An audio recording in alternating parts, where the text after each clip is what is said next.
ஏங்க என்னன்னு தெரியுதா? குறிஞ்சு பூங்க.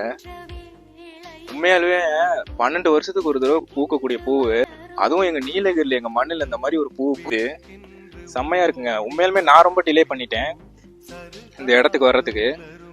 மழைனால இப்போ கொஞ்சம் கொஞ்சமா அப்படியே போயிட்டு இருக்கு. ஆனா வந்துட்டு இந்த பூ வந்துட்டு உண்மையாலுமே சூப்பருங்க. அவ்வளோ ஸ்மெல் இல்லை, ஆனால் அந்த இடத்துக்கும் இந்த வியூவுக்கும் இந்த பூவு அப்படியே பார்த்துட்டே இருக்கலாம். நல்லா இருக்கு. உங்களுக்கும் பிடிச்சிருந்துச்சுன்னா கண்டிப்பாக நீலகிரி விசிட் பண்ணுங்க. இந்த மாதிரி இடத்தெல்லாம் பார்த்து ரசித்து பார்த்துட்டு போங்க.